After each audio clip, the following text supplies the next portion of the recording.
الله من شرور أنفسنا ومن سيئات أعمالنا من يهده الله فلا مضل له ومن يضلله فلا هادي له وأشهد أن لا إله إلا الله وأشهد أن محمدا عبده ورسوله أما بعد فإن خير الحديث كتاب الله وخير الهدي هدي محمد صلى الله عليه وسلم وشر الأمور محدثاتها وكل محدثة بدعة وكل بدعة ضلالة وكل ضلالة في النار. فأعوذ بالله السميع العليم من الشيطان الرجيم. بسم الله الرحمن الرحيم. يا أيها الذين آمنوا اتقوا الله حق تقاته ولا تموتن إلا وأنتم مسلمون. يا أيها الناس اتقوا ربكم الذي خلقكم من نفس واحدة وخلق منها زوجها وبث منهما رجالا كثيرا ونساء واتقوا الله الذي تساءلون به والأرحام إن الله كان عليكم رقيبا. يا أيها الذين آمنوا اتقوا الله وقولوا قولا سديدا يصلح لكم أعمالكم ويغفر لكم ذنوبكم ومن يطع الله ورسوله فقد فاز فوزا عظيما. وقال تعالى أيضا لقد خلقنا الإنسان في كبد.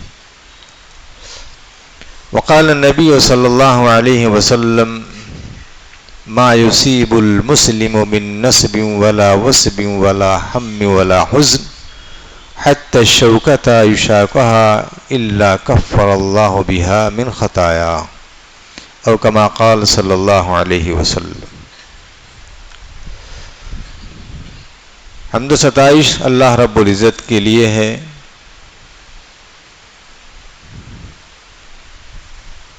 جس نے ہم انسانوں کو ایک بہترین ڈھانچے میں پیدا کیا اور ہماری تمام تر دنیاوی ضروریات کا اللہ نے انتظام فرمایا.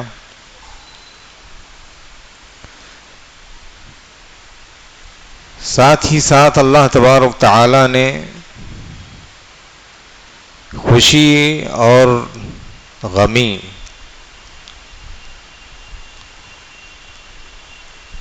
یہ دو چیزیں ہیں جن سے انسانی ذات کو متاثر کیا ہے کہ انسان کو خوشی حاصل ہوتی ہے اور یہ انسان کو غم بھی لاحق ہوتا ہے.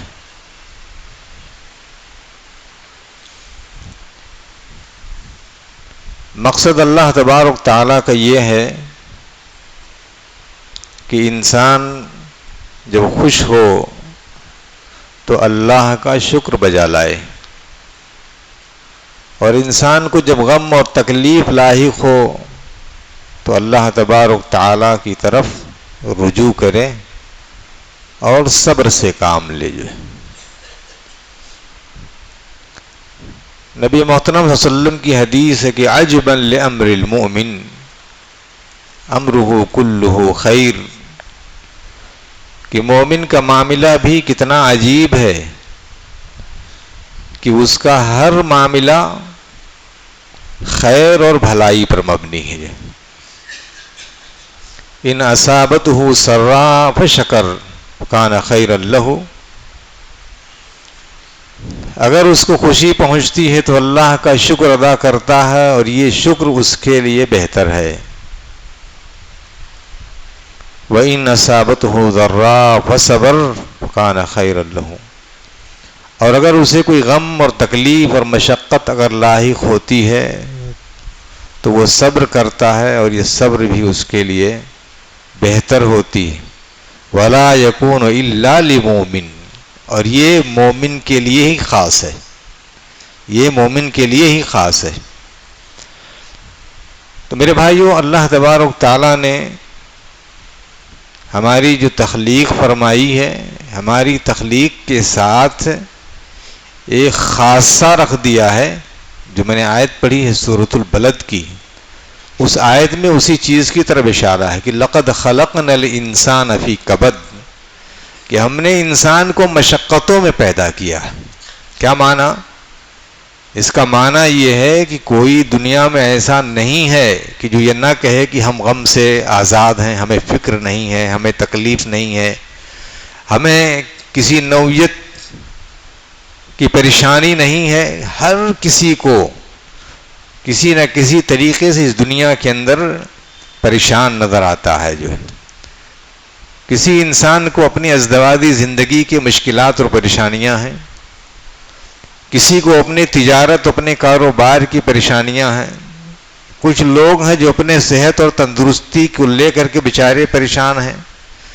کچھ لوگ ہیں کہ جو اپنے ترقیات کو لے کر کے، اپنی تنزلی کو لے کر کے فکر مند ہیں. کوئی آدمی کسی عہدے کی طلب میں پریشان ہے، کوئی آدمی عہدہ پا کر کے وہ پریشان ہے کہ کب اس سے ہم چھٹکارا حاصل کر دیں یا چھوڑ دیں. یعنی کوئی بھی آدمی ایسا نہیں ہے کہ جو یہ کہے کہ نہیں ہم اس دنیا کے اندر بے فکر ہیں. جو ہے نہیں، ایسا نہیں ہے. اللہ نے ہمیں پریشانیوں میں پیدا ہی کیا ہے کہ انسان کے ساتھ یہ چیز لاحق رہے گی. تو جب ہم پریشانیوں میں پیدا کیے گئے ہیں، مشقتوں میں، سختیوں میں، مصیبتوں میں ہم پیدا کیے گئے ہیں اور یہ ہمارے ساتھ خاصہ ہے، لازمہ ہے، تو پھر اس سے چھٹکارے کی صورتیں کیا ہیں؟ آج اسی حوالے سے کچھ بات کی جائے گی میرے بھائیوں. جتنے نوعیت کی بھی آپ کی پریشانیاں ہو سکتی ہیں، چاہے وہ ازدواجی زندگی کی پریشانیاں ہوں، ہاں میاں بیوی کے جھگڑے اور ان کے مسائل ہوں، ساس سسر اور نند کے جھگڑے ہوں، تجارت کے ہوں، پڑوسیوں کے جھگڑے ہوں، ہاں کاروباری زندگی کے اندر آپ کے اور دوسرے لوگوں کے ساتھ جڑے ہوئے مسائل ہوں. ہر مسئلے کا اسلام میں اللہ تبارک تعالیٰ نے علاج رکھا ہوا ہے. یہ الگ بات ہے کہ کچھ پریشانیاں ہیں جو غیر محسوس طریقے سے انسان کو لاحق ہوتی ہیں اور وہ انسان اس پر جزا فضا نہیں کر پاتا، کسی کو مورد الزام نہیں ٹھہرا پاتا. مثلا کبھی آپ کے ساتھ کوئی دھوکہ ہو گیا، اور وہ ایسا دھوکہ یا کوئی ایسا معاملہ آپ کے ساتھ پیش آ گیا کہ ناگہانی طور پر انسان کہیں جا رہا تھا اور کہیں کھڈے میں گر گیا. وہاں پر کوئی نہیں تھا، وہاں کوئی نہیں تھا، وہ کھڈا تھا اور آپ تھے. جو ہے اب آپ وہاں پر گر گئے تو اب آپ کسی کو مورد الزام نہیں ٹھہراتے. لیکن اگر کسی نے آپ کے ساتھ کوئی دھوکہ کر دیا تو فلانے نے میرے ساتھ ایسا کیا، جو ہے یا فلانی نے ہمارے ساتھ ایسا کیا، وہ اس نے ایسا کیا، وہ ایسا نہ کیا ہوتا تو نہ ہوتا، یا میں وہاں نہ گیا ہوتا تو نہ ہوتا، اگر ایسا کیا ہوتا تو یہ ہوتا. تو انسان اس نوعیت کے اگر اور مگر کے چکروں میں اپنے آپ کو ڈال لیتا ہے. بہرحال یہ اس کی بڑی تفصیل ہو سکتی ہے، لیکن اس طرف نہیں جانا ہے. بس اتنا جانے کہ یہ پریشانیاں چاہے خود سے آئیں یا کسی کے ذریعے سے آئیں، سب کا علاج ایک ہی ہے، اور وہ یہ ہے کہ انسان کو اگر اطمینان چاہیے، سکون چاہیے، تو اس معاملے کو اللہ کے حوالے کر دے. اس معاملے کو اللہ کے حوالے کر دیں. اللہ تعالیٰ فرماتے ہیں قُلْ لَن يُصِيبَنَا إِلَّا مَا كَتَبَ اللَّهُ لَنَا هُوَ مَوْلَانَا وَعَلَى اللَّهِ فَلْيَتَوَكَّلِ الْمُؤْمِنُونَ. کہ اے نبی آپ کہہ دیجئے کہ جو کچھ بھی ہمیں لاحق ہوتی ہے، چاہے کسی کے طرف سے ہو یا خود کار ہو، جو بھی مصیبت و پریشانی ہمیں لاحق ہوتی ہے، یہ سب اللہ نے ہمارے لیے مقدر کر دیا ہے. جیسا اللہ تعالیٰ نے لکھ دیا ہے وہ چیز اسی طریقے پر لاحق ہو کر کے رہے گی. جب اللہ تعالیٰ نے جو چیز لکھا ہے وہ اپنے وقت پر ہوگی. جو مصیبت جس وقت آنی ہے وہ اس وقت آ کر کے رہے گی، کوئی نہیں ٹال سکتا. جو کوئی آدمی اپنے ہنر اور اپنے حربے اور اپنے کسی اور چیز سے اس چیز کا ازالہ نہیں کر سکتا. وہ چیز لاحق ہو کر کے رہے گی. اللہ نے موت لکھ دی ہے، جہاں لکھ دی ہے انسان کو وہاں پر پہنچنا ہے، پہنچتے ہیں. دیکھیں نا 2 کروڑ 4 کروڑ لوگ دے کر کے اور اس سمندر کی تہ میں جا کر کے وہاں موت ہوتی ہے ان کی. پیسہ دے کر کے اس جگہ پر انسان کو پہنچنا ہوتا ہے. جانے 2 پاکستانی، کبھی سنا ہوگا اخباروں میں آیا تھا کہ 2 پاکستانی جو اتنا پیسہ دے کر کے پنڈبی میں جا کر کے وہاں گئے تھے، ٹائٹینک کا جو ہے ملبہ دیکھنے کے لیے کروڑوں روپیہ خرچ کر کے گئے. اللہ نے ان کی موت اس سمندر کے تہ میں، کبھی سوچ بھی نہیں سکتا تھا انسان، کبھی سوچ بھی نہیں سکتا تھا کہ پنڈوبی دیکھنے جائے گا اور وہ وہاں پر وہیں مر جائیں گے. اللہ نے جو چیز لکھ دیا ہے وہ چیز لاحق ہو کر کے رہے گی. تو میرے بھائیو، جس نوعیت کی بھی پریشانی ہو، اور پریشانی کیوں نہ ہو، اللہ تعالیٰ نے خود قرآن میں کہا کہ لقد خلقنا الانسان فی کبد، کہ ہم نے مصیبت و پریشانی میں پیدا کیا ہی ہے تمہیں. اور الدنیا سجن المؤمن و جنت الکافر، کہ دنیا مومنوں کے لیے یہ جیل ہے. جیل میں محدود کھانا، محدود وقت، مشقتیں ہیں، تکلیفیں ہیں. صرف جیل میں بند ہونا ہی آدمی کے لیے ذہنی پریشانی ہے، دماغی پریشانی. سب سہولت ہے، وہاں کھانا بھی ملتا ہے، ٹائم سے سونا بھی ملتا ہے، کچھ کام بھی کرتے ہیں، حرکتیں بھی کرتے ہیں. پڑھائی کرنا چاہیں تو پڑھائی بھی آپ کر سکتے ہیں، وہاں کالج اور یونیورسٹیاں ہیں، آپ تعلیم بھی جاری رکھ سکتے ہو. جیل جیل نہیں، لیکن جیل جیل ہے، یعنی ذہنی پریشانی ہے. انسان تنگ وہاں پر، اس سے نکلنا چاہتا ہے. جو گھر میں آئے گا تو یہاں کمانا پڑے گا، وہاں تو بغیر کیے ہوئے کھانا آپ کو بنا بنایا وقت سے ٹائم سے ملتا، گھنٹی لگی اور جا کر کے پلیٹ لے کر کے پہنچ جاؤ، مل جاتا اس میں. لیکن کیا کہا؟ دنیا سجن المومن و جنت الکافر، دنیا یہ مومن کے لیے یہ قید خانہ ہے اور کافروں کے لیے تو جنت ہے. ہاں، ان کے لیے جو کچھ بھی ہے یہی ہے. الغرض پہلا علاج یہ ہے میرے بھائیو، ان مصیبتوں پریشانیوں سے نجات کا جو ہے وہ یہ ہے کہ آپ اس چیز کو آپ یہ سمجھ لیں کہ اللہ نے ہمارے لیے چیز مقدر کی تھی. وہاں اگر اور مگر کا کوئی بھی آپ ہیلا وہاں پر نہ جوڑے کہ اگر ایسا کرتے تو یہ نہ ہوتے، یا اگر ایسا یہ کیا جاتا تو نہ ہوتا، ہاں رشتہ وہاں ہوتا تو یہ ہوتا، وہاں نہیں ہوتا تو یہ ہوتا. نہ، یہ چیز اللہ تعالیٰ کی طرف سے یہ مقدر ہے اور یہ آپ کو لاحق ہو کر کے. پھر کیا کرنا؟ اس کو اللہ کے حوالے کر دو اور مرتاح رہو، آرام سے نیند لو جو ہے. لیکن اگر غم لاد لوگے تو غم چاہے چھوٹا ہو یا چاہے بڑا ہو، میں چھوٹے کی مثال دیتا ہوں کہ چھوٹی چیز بھی اگر آپ لادے رہو گے تو وہ بہت وزنی ہو جائے گی. یہ قلم ہے، یہ میرے ہاتھ میں یہ قلم ہے، یہ قلم جو اس کا وزن کتنا ہوگا؟ 2-4 گرام 5 گرام قلم ہوگا.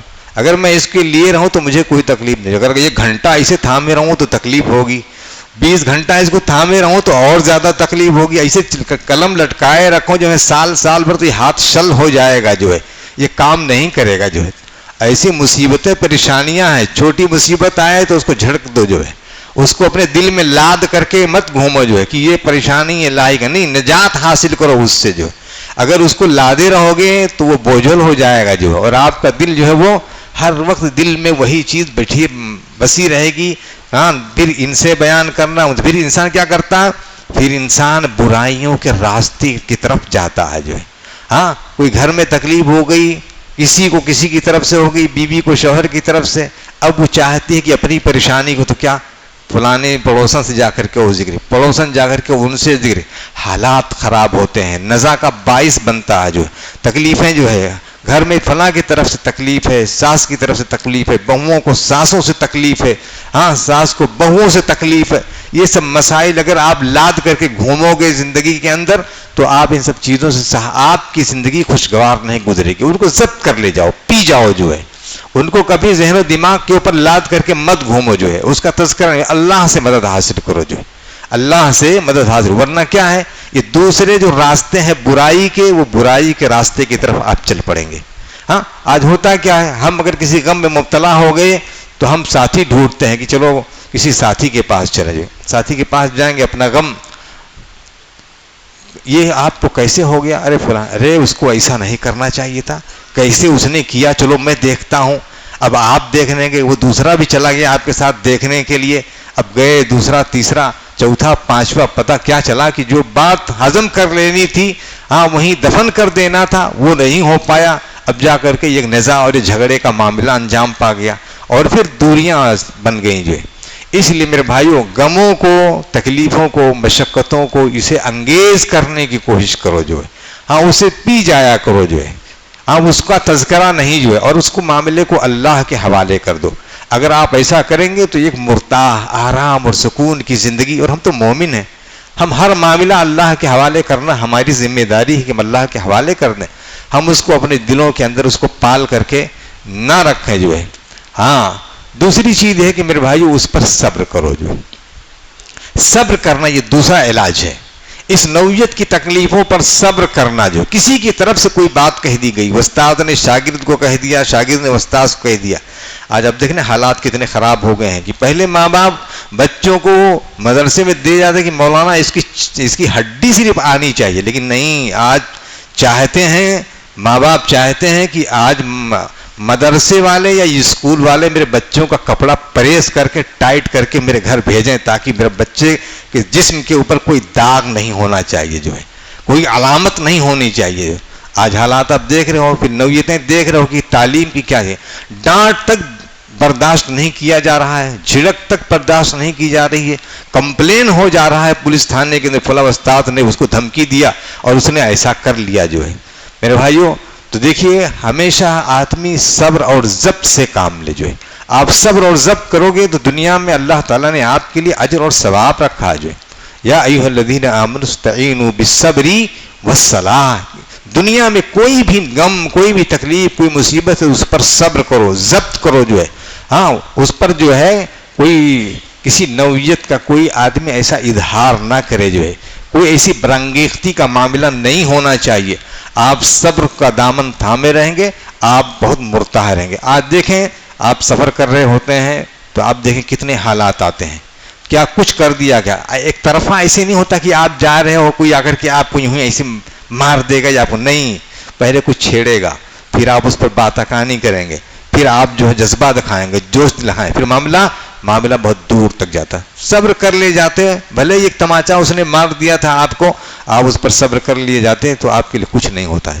اس تماچے کا اثر انسان کی موت اور زندگی تک نہیں پہنچتی. جو لیکن آج حالات آپ دیکھ رہے ہیں، خاص طور سے موجودہ حالات میں میرے بھائیوں، اس لیے آدمی کو جو ہے دوسری جو چیز ہے وہ ہمیشہ صبر کریں. آپ کسی بھی معاملے کے اندر کوئی بھی چیز ہو جائے تو اس پر صبر اور ضبط سے کام اور حکمت سے آپ کام لیجیے. یہ دوسرا علاج ہے ایسی تمام بیماریوں کا، تمام مشقتوں کا، تمام تکلیفوں کا. جو ہے آپ اس کا علاج جو ہے صبر کے ذریعے، اور اللہ تعالیٰ اس پر نیکی رکھی ہے. کیسی نیکی؟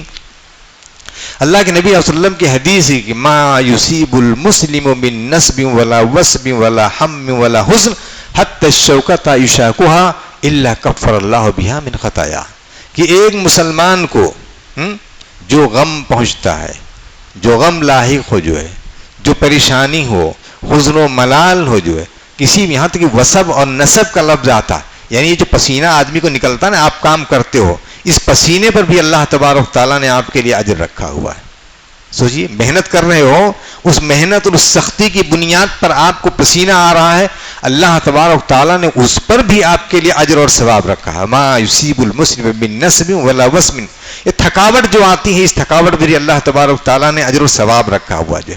اگر آپ برداشت کر لے جائیں، صبر کر لے جائے. یہ الگ معاملہ ہے کہ اگر کوئی کسی کے اوپر ظلم کرتا ہے تو اس کا معاملہ اللہ کے لیے ہے، اللہ تعالیٰ دیکھ رہا ہے. جو کسی نے کوئی اگر مالک ہے اور اپنے نوکر کے اوپر اگر وہ ظلم کر رہا ہے، سختی کر رہا ہے، تو اللہ تبارک تعالیٰ کے یہاں وہ معہود ہے، وہ چیز کا بدلہ ملے گا. لیکن اگر آپ صبر کر لے جائیے، بجائے اس کے کہ جزا فضا لڑائی جھگڑا آپ اس پر کریں، وہ نوکر اگر صبر کر لے جاتا تو اللہ کے یہاں اس کے لیے دو اجر ہے. جو ہے ایک تو یہ ہے کہ دنیا میں صبر کرنے کا جس کو فائدہ ملے گا، دوسرا اس کی طرف سے جو تکلیف وہ پہنچی ہوئی ہے اللہ تعالیٰ اس کے گناہ معاف کرتا ہے. جو اس نے صبر کر لیا. تو ما یصیب المسلم من نصب ولا وصب ولا ہم ولا حزن ملال، سوچئے غم، انسان اس کا اظہار نہیں کر، لیکن اللہ نے اس کے اوپر یہاں تک کہ اگر اسے ایک کانٹا چبھتا ہے، سوچئے ایک کانٹا چبھتا ہے، اللہ اس کے بدلے میں بھی اس کے گناہ معاف کرتا ہے. اللہ اس کے بدلے میں بھی اس کا گناہ معاف کرتا. آپ نے موبائل دائیں جیب میں رکھا اور جب فون کرنے کی باری آئی جلدی سے آپ نے ہاتھ ڈالا، بائیں ہاتھ میں چلا گیا، ہاتھ دیکھا تو موبائل نہیں، دل دھک سے ہو گیا، تو بھی اللہ نے اس پر بھی آپ کے لیے اجر رکھا ہوا. سوچئے اللہ تبارک، یہ کس کے لیے ہے؟ یہ صرف مومنوں کے لیے ہے، یہ مسلمانوں کے لیے ہے کہ ما یصیب المسلم من نصب ولا وصب ولا ہم ولا حزن حتی الشوکۃ یشاکها الا کفر اللہ بها من خطایا. اس کے گناہ اللہ تبارک تعالیٰ معاف فرماتا ہے. تو یہ میرے بھائیو یہ دوسرا علاج ہے. تیسرا علاج یہ ہے نظر انداز کرنا. جو ہے نظر انداز، اگر یہ مصیبت، اگر یہ پریشانی کسی دوسرے کی طرف سے ہے تو آپ اسے نظر انداز کر جاؤ، جو ضبط کرو، جو ہے ضبط کر لے جاؤ، ہاں انگیز کرو اس چیز کو، جو ہے قوت میں، یعنی برداشت کر لے جاؤ اس چیز کو. اگر یہ برداشت کر لے جائیں آپ تو معاملات بہت سارے آپ کی دنیا کے اندر حل ہو جائیں. لیکن اگر آپ برداشت نہیں کریں گے تو نزاع اور اختلاف کا باعث ہوگا. خاندان بکھر جاتے ہیں، جو ہے ہاں خاندان میاں بیوی کے درمیان ناچاکی ہو جاتی ہے، رشتے ٹوٹ جاتے ہیں ان سب چیزوں سے، یہ نہ برداشت کرنے کی وجہ سے، جو ہے. اور ہمارے نبی کی تعلیم ہے، جو ہے کہ قوت برداشت. میں تو کہتا ہوں کہ ازدواجی زندگی میں خاص طور سے، ہاں شادی بیاہ میں خاص طور سے قوت برداشت بہت بڑا علاج ہے، جو ہے. اور اگر یہ علاج نہیں ہو، ہاں اور کوئی آدمی آنا کا بیوی نے کچھ کہہ دیا تو شوہر نے آنا، میں مرد ہوں، میں کیسے برداشت کروں گا. بیوی کہے کہ میں بھی کیسے برداشت کروں، جو ہے نہیں، یہ قوت برداشت رہنی چاہیے، جو ہے. اگر یہ نہیں ہوگی اور انا کا کوئی مسئلہ بنا لے گا، جو ہے کسی کو ہاں اپنے مال کا بہت زیادہ ترا ہے کہ ہم بہت مالدار ہیں، کسی کو اپنے حسن اور جمال کا ترا ہے، کسی کو اپنے تعلیم کا اور کسی اپنے ڈگریوں کا ترا ہے، کسی کو اپنے عہدے کا ہے. ہاں اس بنیاد پر لوگوں کے درمیان ناچاکیاں ہوتی نہیں. ہاں ان سب چیزوں کو آپ برداشت کر لے جاؤ.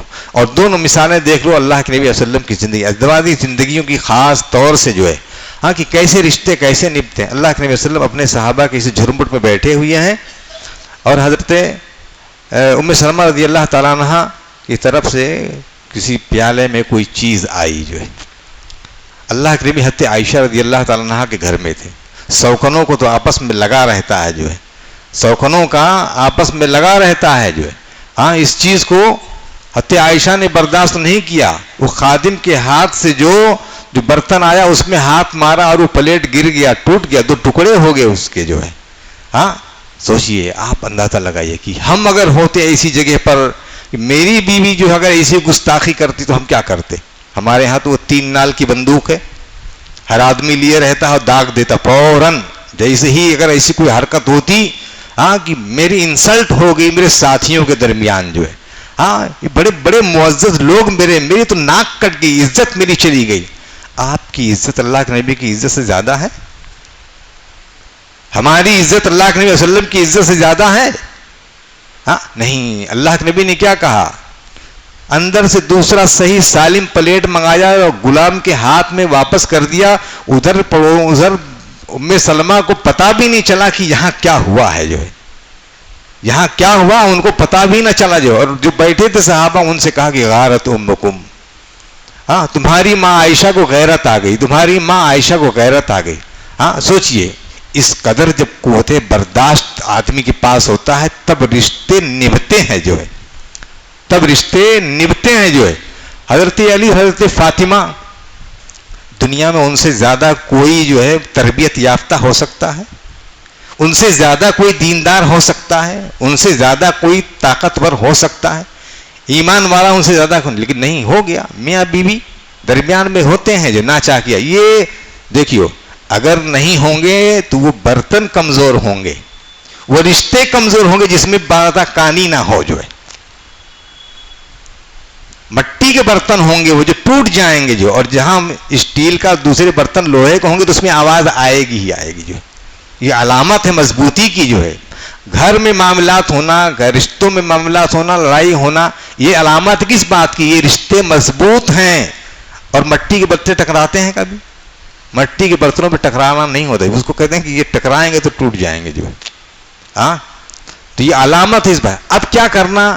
یہ فطری چیز ہے. حضرت عائشہ اور حضرت علی میں ہو گیا، ہاں حضرت فاطمہ اور حضرت علی رضی اللہ تعالیٰ عنہ میں ہو گیا. دونوں نبی کے تربیت یافتہ ہیں، دونوں کی پرورش اللہ کے نبی نے کی ہے. نبی سے جیسا کوئی تربیت کرنے والا دنیا میں ہو سکتا ہے لیکن نہیں، دونوں میں ہو گیا معاملہ.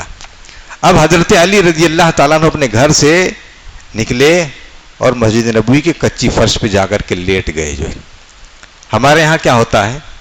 ہمارے یہاں ہوتا ہے کہ جو گھریلو معاملات جب ہوتے ہیں، میاں بیوی کے جھگڑے ہوتے ہیں تو بیویاں اپنا کپڑا دھپڑا اٹھاتی ہیں اور بیگ تیار کرتی ہیں اور گھر سے نکلتی ہیں. بیویاں آپ کے گھر کی عزت ہیں. بیویوں کو گھر سے نکلنا آپ کی عزت کا نکلنا ہے. جو عورتوں کا گھر سے نکلنا یہ آپ کی عزت کا نکلنا ہے. حضرت علی نکلے, برداشت کیا جو انہوں نے جو, اور یہ بڑا حل ہے انسان کا کہ ضبط کر لے جائے. کوئی بھی معاملہ بڑا سے بڑا معاملہ ہو جائے ضبط ہو جائے. ہاں گھر سے نکل کے جا کے سوچئے اتنے ناراضگی میں تھے, جا کے مسجد نبی کی کچی فرش پہ جا کر کے لیٹ گئے. اللہ کے نبی آئے اور کہا گم یا ابا تراب, کہ ابو تراب اٹھو, مٹی والا اٹھ. ہاں اٹھے جو ہے. اور اللہ کے نبی حضرت فاطمہ کے بارے میں نبی صلی اللہ علیہ وسلم کی بات ہے جو ہے, میرے بھائیو یہ سن لیجئے یہ بات غور سے جو ہے, فاطمہ بضعۃ منی, فاطمہ میرے لگتے جگر ہے, میرے من اغبضھا اغبضنی, جس نے اس کو ناراض کیا اس نے مجھ کو ناراض کیا جو ہے. یہ اللہ کے نبی صلی اللہ علیہ وسلم کے کلمات ہیں. ایک باپ کو اپنی بیٹی سے کتنی زیادہ لگاؤ اور محبت ہوتی ہے اس حدیث سے آپ اندازہ لگائیے جو ہے. ہاں, اور اسی حدیث میں یہ نقطہ بھی پوشیدہ ہے کہ آپ کو بیٹوں پر عمل, بیٹوں کی ترقی پر محنت کرنا, کوشش کرنا اتنا زیادہ ثواب نہیں ہے جتنا بیٹیوں کی تربیت پر آپ کو ثواب ملنے والا ہے. اسی حدیث سے فائدہ مستنبط ہوتا ہے جو ہے کہ فاطمہ میرا لخت جگر ہے, جس نے اس کو ناراض کیا اس نے مجھ کو ناراض کیا جو ہے.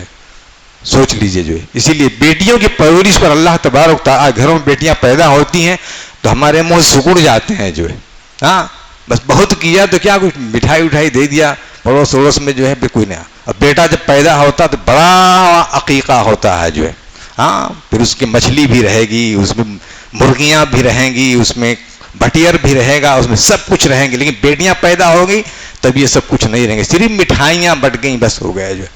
نہیں, اللہ کے رسول من ابتلی بالبنات, ہاں کوئی بیٹیوں کے تعلق سے اگر مشقتوں میں اگر پڑتا ہے تو یہ جان لے کن لہو حجاب من النار, یہ جہنم سے تمہارے لیے پردہ ہوئی. بٹ بیٹوں کے بارے میں کہیں روایت نہیں آئی کہ یہ بیٹے آپ کے لیے جہنم سے پردہ بنیں گے جو ہے. لیکن بیٹیوں کے جو ان پر آزمایا جائے, اور جانتے ہیں آپ دیکھیے آدمی کی آزمائش اس کی پیدائش ہی سے شروع ہو جاتی ہے. پیدا ہوئی بیٹی, جیسے پتا چلا کہ بیٹی ہوئی ہے, چہرے مرجھا گئے آپ کے آدمی, یہ مومن شان نہیں ہونی چاہیے. پھر آدمی کی پریشانی کہاں ہوتی ہے, اس کی تعلیم و تربیت پر, اس کو اسکول چھوڑنا, اس کو لانا ہے جو ہے. بڑی ہو گئی تو انسان کی پریشانی ہے جو ہے. ہاں اخیار کی نگاہوں سے یہاں سے بچا کر کے اسے تربیت کرنا, دیکھ بھال کرنا, نگرانی کرنا ان سب چیزوں, اس لیے کہ وہ آپ کی عزت ہے جو, وہ آپ کی عزت ہے, آپ اس کے ساتھ محنت کر دیں. شادیاں ہو جاتی ہیں, رشتے کے لیے انسان کس قدر پریشان ہوتا ہے جو, ماں باپ کی نیندیں حرام ہو جاتی ہیں جو. ہاں اچھے رشتے تلاش کرنے میں ان کی زندگیاں گزرتی ہیں جو. رشتے ہو جانے کے بعد بھی جو ہے ان کا تعلق ہے, زندگی بھر تعلق قائم رہتا ہے ان بیٹیوں سے جو ہے. اسی لیے اللہ کے نبی صلی اللہ علیہ وسلم اس حدیث میں جو نقطہ باریکی نقطہ ہے وہ نقطہ آپ دیکھیے جو ہے, اور غور کیجئے کہ یہ آپ کے لیے جہنم کیوں, اتنی مشقتیں پیدائش سے لے کر کے, اور جب تک بیچاری وہ رہتی ہے اپنے سسرال میں اس وقت ماں باپ کا دل لگا رہتا ہے. کیوں لگا رہتا ہے؟ اس وجہ سے کہ یہ سب چیزوں پر اللہ نے اجر رکھا ہوا ہے. جو انسان جتنا زیادہ جس کے تعلق سے فکر مند ہوگا اس پر اللہ نے اجر رکھا ہے. اس اجر کی بنیاد پر وہ جہنم سے پردہ ہوں گی بیٹیاں جو ہے.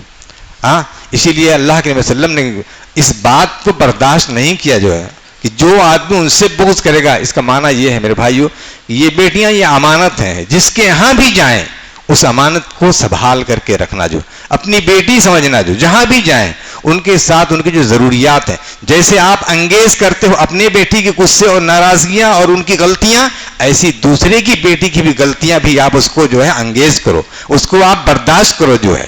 ہر کسی آپ کے گھر میں جو بہو آئے وہ آپ کے گھر کے اندر جو آئی ہو کسی کی بیٹی ہے, وہ اس کو آپ اپنی بیٹی کا درجہ دیجئے جو ہے. ہاں اگر یہ معاملات اس نوعیت کے رہیں گے تو پھر یہ اختلافات, یہ ناچاکیاں, یہ ساری چیزیں نہیں ہوں گی جو ہے. تو میرے بھائی اس پر بھی اللہ تبارک تعالیٰ نے اجر اور ثواب رکھا ہو کہ آپ قوت برداشت آدمی کے پاس ہونی چاہیے جو ہے.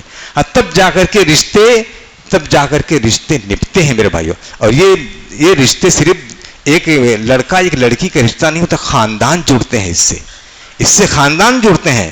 ہر طرح کی پریشانی, اور خاص طور سے موجودہ دور کے اندر تو آج کل بیٹیوں کے حوالے سے بڑی ناگفتہ بھی حالات بن گئے ہیں دنیا کے اندر کہ آج انہیں نوکرانی سمجھ لیا جاتا ہے. جہاں بھی جائیں بیچارے ان کو نوکرانی سمجھ لیا جاتا ہے. ان سے وہ سارے کام, دیکھو ایک تو ہمارا معاشرہ ایسا ہے کہ آج ہمارے ہاں تربیت کی کمی ہے جو ہے. جاپان وغیرہ میں درجہ اول، درجہ دوم، درجہ سوم کوئی کتاب نہیں پڑھائی جاتی وہاں پر. انہیں سنسکار بتایا جاتا ہے، ان کو تربیت کیا جاتا ہے. بچہ اسکول سے آیا، اس کو چپل کہاں رکھنا ہے اس کو معلوم رہتا ہے، پھر میرا بستہ کہاں رکھنا اس کو یہ معلوم ہے، کتابیں کہاں رکھنی، اس کو آئی کارڈ کہاں رکھنا. ہمارے یہاں کیا ہے؟ ہمارے یہاں کچھ بھی نہیں. آیا بچہ آیا، بھت اٹھایا اور بیگ ادھر پھینک دیا، چپل وہاں پھینک دیا وہاں. ہمارے یہاں سنسکار نہیں ہے، ہم تربیت نہیں کرتے اپنی اولاد کی. ہم غسل خانے میں ہم نہائیں گے تو کپڑا یوں ہی ایسے چھوڑ دیں گے، جو ہے کون دھلے گا؟ کوئی خادمہ آئی ہے گھر میں آپ کی، وہ دھلے گی نہیں. ہر آدمی کی ذمہ. اللہ کے نبی کی زندگی کو بھی آپ دیکھیے،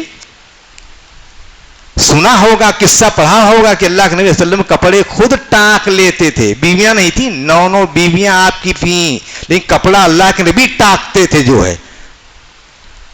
آپ سوچئے تو. ہاں، لیکن آج ہمارے یہاں وہ تربیتیں نہیں ہیں. یہ تربیت دیجیے، اپنی اولاد کو سکھلائیے یہ ساری چیزیں، تب جا کر کے رشتے اچھے بنتے ہیں اور محبتیں استوار پاتی ہیں. تو میرے بھائیو، یہ جو ہے نظر انداز کرنا یہ بہت بڑا معاملہ ہے، اور ضبط کرنا، صبر کرنا، اس پر بھائی اللہ تبارک تعالیٰ نے اجر رکھا ہوا ہے. آخری بات میرے بھائیو وہ یہ ہے کہ انسان اللہ پر ٹال دے، اس چیز کو صبر کرے، نظر انداز کرے، قوت برداشت اس کے پاس ہونی چاہیے. اور آخری چیز، یہ مصائب اور یہ پریشانیاں ہوں تو ان تمام چیزوں کو اللہ تبارک و تعالیٰ کی اصول اور ضابطے کے مطابق حل کرے. وہ کیا ہے؟ حضرت فاطمہ نے اللہ کے نبی صلی اللہ علیہ وسلم جب خادم کچھ آئے تو حضرت فاطمہ رضی اللہ تعالیٰ نے درخواست کی اپنے ابا کے پاس آئے کہ کچھ خادم آئے ہیں، غلام کچھ پکڑ کر کے قیدی آئے، تو مجھے بھی ایک خادم دے دیا جائے. جو اللہ کے نبی صلی اللہ علیہ وسلم گھر پہنچتے ہی کہ حضرت عائشہ خبر دیتی کہ آپ کی بیٹی آئی تھی، آپ کی بیٹی آئی تھی. اللہ کے وسلم گھر میں رکے نہیں اور سیدھے الٹے پاؤں چلے گئے. کہاں گئے؟ حضرت فاطمہ رضی اللہ تعالیٰ عنہ کے گھر گئے. جو ہے وہاں دیکھا میاں بیوی حضرت علی حضرت فاطمہ اس طریقے سے جس طریقے سے میاں بیوی لیٹ چکے ہوتے ہیں، اللہ کے بھی دستک دیتے ہیں، دونوں اٹھنا چاہتے ہیں. اللہ کے نبی صلی اللہ علیہ وسلم نے کہا اللہ مکانکما، اپنی جگہ پر رہو. یہ محبت تھی کس کی؟ اللہ کے نبی کی، اپنی بیٹی سے اور اپنی داماد کی، جو کہ نہیں بیٹھے رہو. اور جاتے ہیں اور اللہ کے نبی ان کے پاودان بیٹھ جاتے ہیں. حضرت علی کہتے ہیں سوچے کیسے بیٹھے تھے؟ کہہ رہے ہیں کہ میں اپنے قدموں میں اللہ کے نبی صلی اللہ علیہ وسلم کی ٹھنڈک محسوس کر رہا تھا. جو حضرت فاطمہ سے پوچھا کہ کس لیے گئی تھی، انہوں نے اندیا ظاہر کیا، کہا کیا میں تمہیں ایسی چیز نہ بتلا دوں جو تمہارے لیے خادم سے بہتر ہو؟ تو جانتے ہیں کیا بتلایا تھا؟ نہیں، ہمیں نہیں معلوم ہے. یہ تسبیحات فاطمہ جو 33 بار سبحان اللہ، 33 بار الحمدللہ، 33 بار اللہ اکبر جو ہم پڑھتے ہیں نماز میں، اللہ کے نبی نے کہا کہ یہ پڑھ لیا کرو، یہ پڑھ لیا تمہارے لیے خادم سے بہتر ہے. اسی حدیث کی بنیاد پر علماء یہ مسئلہ فائدہ مستنبط کرتے ہیں، کہتے ہیں کہ اگر کسی کو گھر گرہستی میں کام دھام میں زیادہ پریشانی تکلیف ہو تو اس کا بھی سہارا لینا چاہیے. یعنی یہ تسبیحات پڑھ لیا کرو. اللہ کے نبی نے اپنی بیٹی کو دیا تھا تو یہ ساری بیٹیوں کے لیے ہے کہ گھر گرہستی سے کام دھام سے اگر وہ تھک جائیں تو ان تسبیحات کو پڑھ لیا کریں. کہ حضرت فاطمہ کو انہیں کو تسبیحات فاطمہ کہا جاتا ہے، جو ہم نمازوں کے بعد، فرض نمازوں کے بعد جو ہم تسبیحات پڑھا کرتے ہیں. اور آخری بات میرے بھائیوں کہ اللہ کے تعالیٰ سے ہم مدد اور دعا کریں. جب بھی کوئی پریشانی ہو، مالی پریشانی ہو، تکلیف ہو، صحت اور تندرستی کی پریشانی ہو، لین دین کا مسئلہ ہو، قرض کی مشقتوں میں انسان ڈوبا ہوا ہو، تو یہ دعا ضرور پڑھا کرے. اللہم انی اعوذ بک من العجز والکسل واعوذ بک من الجبن والبخل واعوذ بک من الہم والحزن واعوذ بک من غلبۃ الدین وقہر الرجال. یہ دعا پڑھ لو. نہیں یاد ہے تو یاد کر لو اس دعا کو، جو ہے یہ ہمیشہ پڑھتے رہو. حضرت ابو امامہ باہلی رضی اللہ تعالیٰ عنہ، اگرچہ حدیث پر کچھ کلام کیا گیا ہے، مسجد میں ایسے بیٹھے ہوئے ہیں، نماز کا وقت نہیں ہے، آتے ہیں اللہ کے نبی صلی اللہ علیہ وسلم ان کو مسجد میں دیکھتے ہیں، کہتے ہیں ابو امامہ بھی نماز کا وقت نہیں اور مسجد میں بیٹھے ہوئے ہیں. کہہ رہے ہیں کہ اللہ کے نبی صلی اللہ علیہ وسلم ہم لزمتنی ودیون یا رسول اللہ، کہ اللہ کے نبی صلی اللہ علیہ وسلم غم لاحق ہے، اور قرضوں کے بوجھ کے تلے دبا ہوا ہوں. اللہ کے نبی فرماتے ہیں کیا میں تمہیں ایسی بات نہ بتلا دوں، ایسا کلمہ نہ سکھلا دوں کہ اگر تم یہ کہہ لو تو تمہارا غم بھی زائل ہو جائے اور تمہارا قرضہ بھی اتر جائے. کون سی دعا تھی؟ یہی دعا تھی اللہم انی اعوذ بک من الہم والحزن وأعوذ بك من العجز والكسل وأعوذ بك من الجبن والبخل وأعوذ بك من غلبة الدين وقهر الرجال. یہ دعا پڑھ لیا کرو. حضرت ابو امامہ کہتے ہیں جب سے میں نے اس دعا کا اہتمام کیا اذهب اللہ عنی وقضى عنی دینی، میرا غم زائل ہو گیا اور میرا قرضہ اتر گیا. تو ان دعاؤں کا، ان اوراد اور اذکار کا بھی آدمی جو ہے یہ اہتمام کرے. اللہ تعالیٰ سے دعا ہے کہ اللہ تبارک تعالیٰ یہ دنیا یہ ابتلا اور آزمائش کی یہ جگہ ہے جو ہے، ہاں اس کو انسان آباد رکھے جو ہے. کس سے؟ ان تمام اصول اور ضوابط کو اگر وہ برتے گا تو انشاءاللہ حشاش اور بشاش زندگیاں گزریں گی، خوشگوار زندگیاں گزریں گی. یہ مشقتیں، یہ پریشانیاں، یہ وقتی ہیں، یہ ٹل جائیں گی اور اس کے بعد جو ہے انسان کے لیے جو زندگی ہوگی وہ کامیاب زندگی ہوگی. ان میں میرے بھائیو ایک چیز خاص طور سے وہ چیز بھی، ایسے مسائل میں ان کے پاس جانا، اپنے مسئلے ان کے پاس رکھنا، اس سے بہتر ہے کہ اچھے ساتھی کا انتخاب کرو. اور وہ اچھا ساتھی یہ اللہ کا گھر مسجد ہے جو، اور اللہ سے گھر سے جڑے ہوئے لوگ ہیں، یعنی یہ علماء ہیں، یہ ائمہ، ان سے آپ آئیے اور ان سے اپنے معاملات کو شیئر کیجئے، ان سے بانٹیے. آپ کو اچھی رائے دیں گے، اچھی صلاح دیں گے، آپ کو اچھی دعائیں دیں گے، اس کے ذریعے سے آپ کے مسائل حل ہوں گے انشاءاللہ. اللہ سے دعا ہے کہ اللہ تبارک تعالی ہمیں خیر کی توفیق عطا فرمائے. وآخر دعوانا الحمدللہ رب العالمین. وأقول قولی هذا واستغفر اللہ ربی من کل ذنب فاستغفروه انه هو الغفور الرحیم.